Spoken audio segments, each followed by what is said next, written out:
Okay, so this is Superlab 2 and it's the multicast VPN. So we're going to be using VPN-A. Now VPN-A is connected to router 3 and router 7 with CE1 and CE2. And these are going to be sender sites.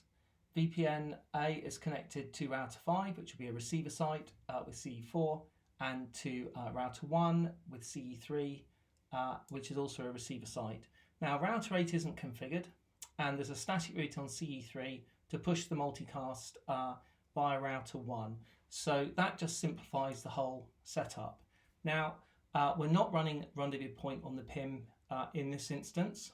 So if we take a look at router 1, we've got all the BGP signaling on. So we've got iNet VPN signaling, and we have that on router 1, of course, and all of the PEs involved, but also 3 and 4 and 5 and 6 on the CBGP, so that the signaling is pushed across there as well.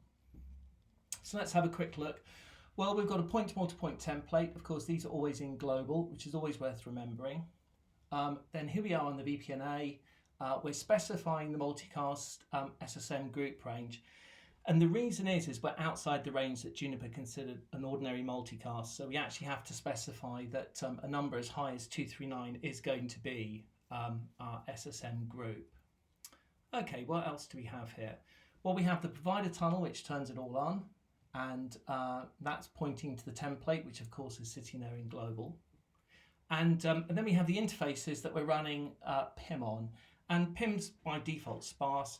On router 3, it's going to be 5900, and on router 7, it's going to be 5901. Just saving myself repeating those commands there. Okay, we're going to say that we're on a sender site, which is good. Down to router 1, we're on a receiver site, so a similar setup. Now, we've got unicast UMH election here. As you can see, router 3 and router 7, and also 5 and 1, have effectively two choices for their source. And by default, they're going to be going for the highest IP address of the source.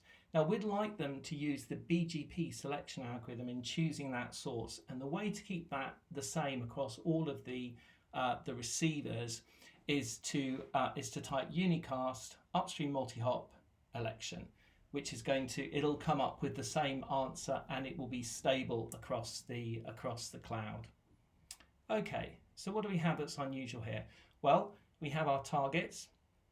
Now, as we've spoken about many times in multicast VPNs, of course, there's two ways to do targets. You can type a target in on the VRF. You can have a target that's used a VRF import and an export. However, with multicast, you can have a unique target. And what this means is that the multicast shares a different target to the unicast. And that's what's happening here. We've got VPN-A protocols, MVPN, and then inside MVPN, we're specifying import and export targets so they can be different from the unicast targets. Then, of course, we also have to remember that we have this RT import, and that also functions like another target just for the multicast. Okay, anything more unusual here? Well, what we've been asked to do here is to have a unique virtual tunnel interface dedicated for the multicast. And this is surprisingly easy to turn on. What we're going to do here is first we're going to enable tunnel services because we're going to use them. We then enable a virtual tunnel interface. We make sure that it isn't going to be running MPLS. We don't want any Apple coring there. So we're not running MPLS or ISO. We don't want ISIS connecting across this VT interface. We put on family iNet and we specify it as multicast. So these commands here in the green specify this VT interface, and we do that everywhere. We do that in router 3, router 7, router 5, and router 1. And as the multicast traffic arrives in that VPN, it will naturally gravitate to that multicast interface. And in that way, we're using that virtual interface for all of the multicast traffic.